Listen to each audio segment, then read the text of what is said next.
So before we begin the video, I just want to mention real quick about the last YouTube video I made, which was also the first YouTube video that I made.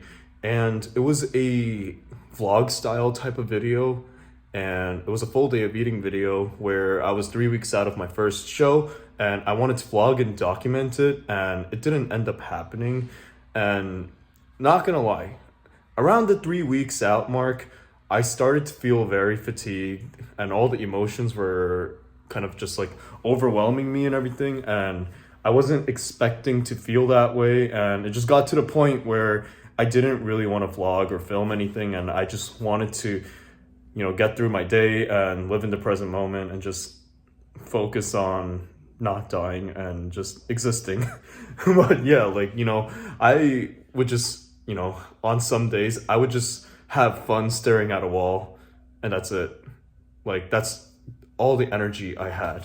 But I was feeling a lot of fatigue, and I wanted to do a continuation series of, what it's like leading up to my first prep, but I didn't end up doing it. So if you guys wanted to see those videos, I apologize, but I know what to expect next time I do my second show, and I don't know when that's going to be, but the goal is to definitely film it next time and be prepared for what's to come.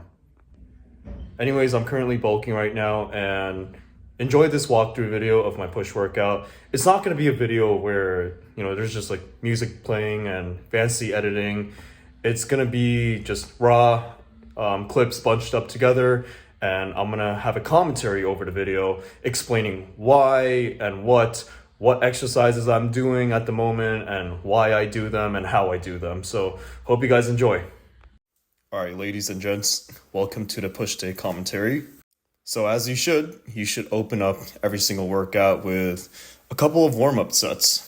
So usually when I do warm-ups, I usually don't have a set and rep structure, and I'm more just going off by arbitrary numbers. So I'll just take the first set and choose a random lightweight and rep it out, and then I'll do 2 more sets or something like that, and I'll drop the reps and increase the weight while still not really making the weight heavy. Like I said, I'm just warming up, and my only goal really is to, get some blood flow into the chest or whatever muscle I'm working on, and just to warm up my joints.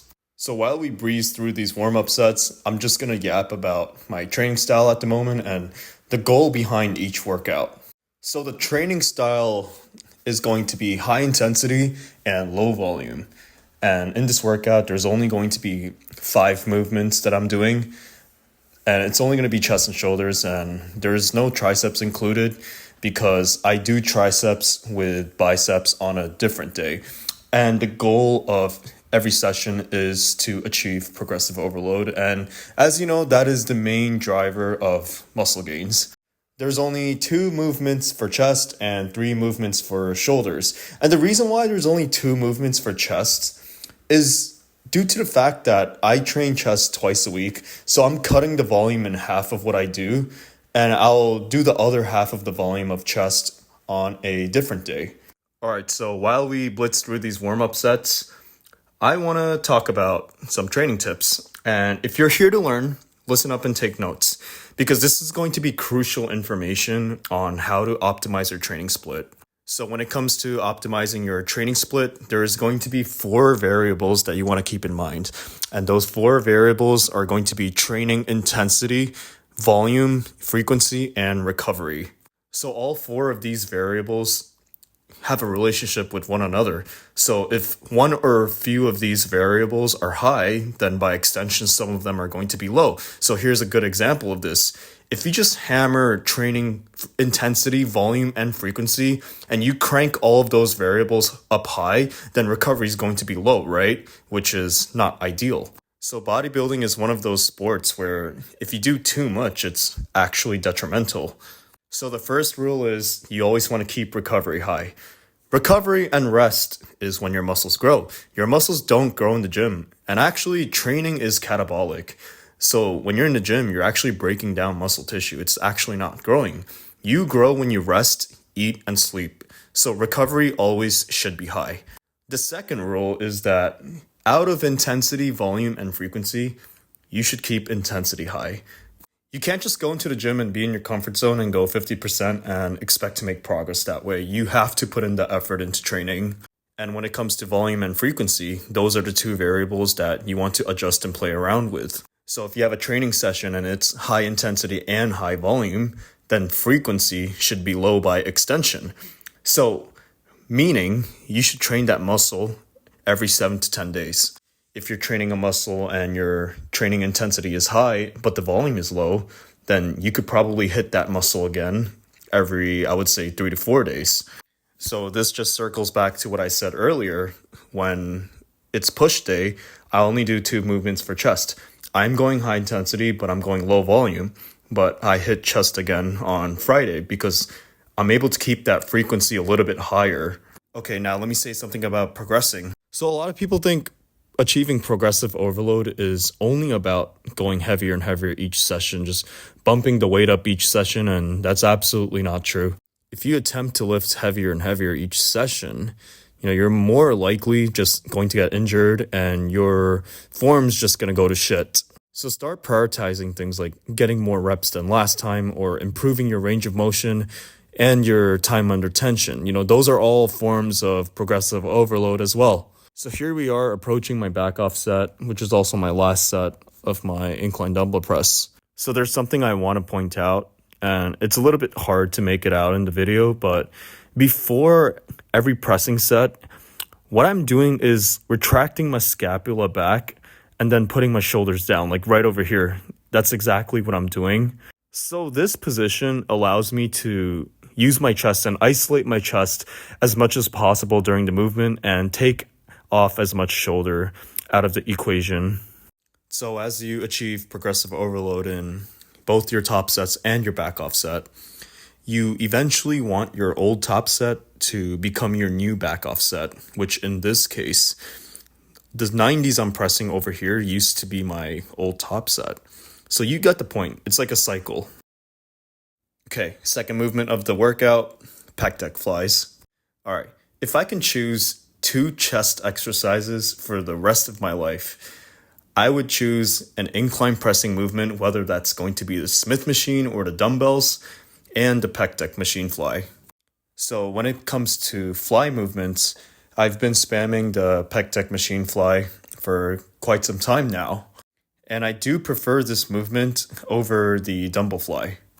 And I'm not trying to trash the dumbbell fly or label it as a bad exercise or anything, but I do believe the pec deck fly has one thing that the dumbbell fly doesn't have. So when you're performing a dumbbell fly and you bring those dumbbells together at the top of the movement, there's actually no tension.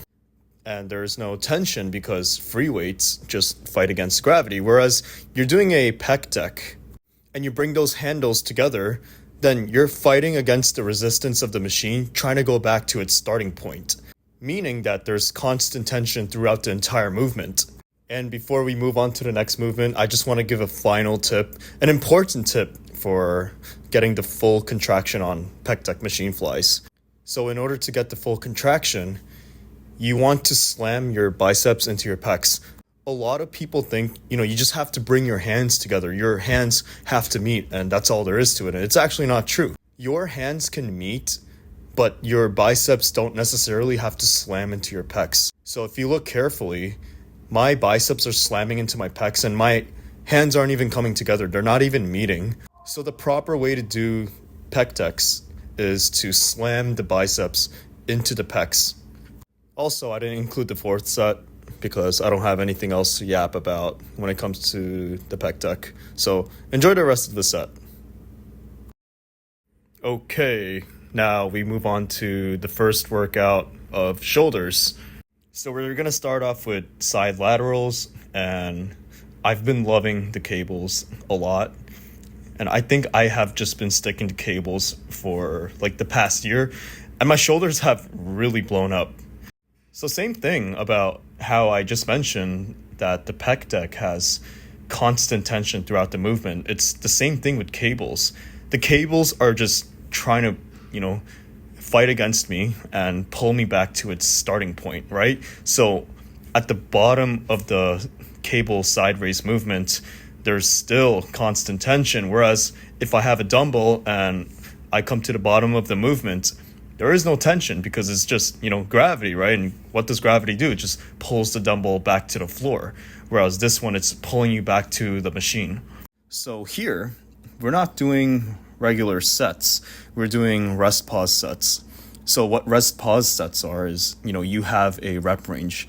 For example, I'm doing 12 to 15 reps here, and then I'm taking a rest for 5 seconds, and then I'm trying to, push like 4 to 6 more reps or something like that. And I'm just going to do that until I can't go anymore. So I'm going to failure just like this. With side raise movements, it's hard to progress in terms of, how heavy you're lifting. So, I prefer to just, make the exercise more intense by adding an intensifier technique. So something like supersets, drop sets, but I've really been liking rest pause sets these days. And when it comes to cueing with raise movements, you want to focus on raising outwards, not up. So don't just focus on, whether you have like a dumbbell or a cable, don't just raise the weight up, raise it up, but, go outwards, reach outwards, and you're just going to feel your delts on fire. And if you can just, remember to do that every time you do side raises, your delts are going to change. That's how you get cap delts. Raise outwards, don't just raise up. And I did a total of 3 rest pause sets for these, and I'm not going to include the third set because I want to shorten the length of the video. Oh, and look who it is. Who does this guy think he is? Just gonna come on my video and brutally mog on all of us. But hey, I'm gonna give a shout out to Sun and do him a real one and drop his Instagram so you guys can follow him. Okay, and moving on. 4th exercise of this workout, I'm gonna go with the machine shoulder press. So I do feel like it's very important for me to mention this, and I choose my exercises based off how they feel. And it's very common for people to just choose an exercise because it's considered cool or popular, or because their favorite influencer said this is the best chest workout for your chest or the best one for the shoulders. And my response to all this, there is no best exercise. The best exercise depends on you. It depends on if it fits your anatomy and how you're responding to the exercise, because everybody responds to an exercise in a different way. So for example, when it comes to shoulder pressing, I've always stuck to a machine, Smith machine, or like a machine that I'm using in this video.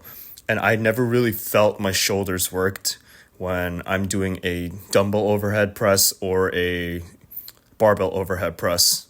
And yes, even though the barbell and the dumbbell overhead press are considered the more cool and badass exercises, I don't do them because I can't feel them. And I've always made my gains using the machine because that's what I respond well to.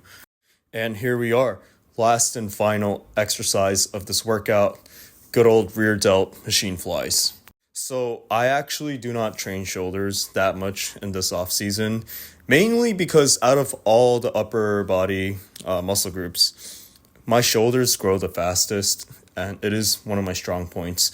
And the reason why I'm not doing shoulders as much in this off season is because I want my arms, my back, and my chest to catch up, and I don't want my delts to overpower my upper body physique so much. However, when it comes to rear delts, I am hitting rear delts twice a week, as that is the only part of the shoulder where I do want to see more growth to occur. Whereas front and side delts, so overhead pressing and side laterals, are only being done once a week. And the workout being shown in this video is the only time I do side raising and front delts. Overhead pressing, I meant. So yeah, basically the goal with my delts right now isn't to necessarily make it massive, but just to more balance out the proportions a little bit better. So if you made it this far into the video, just want to say thanks for watching, and that concludes our push day. So if you enjoyed this video, please like, share, comment, and subscribe for more future uploads.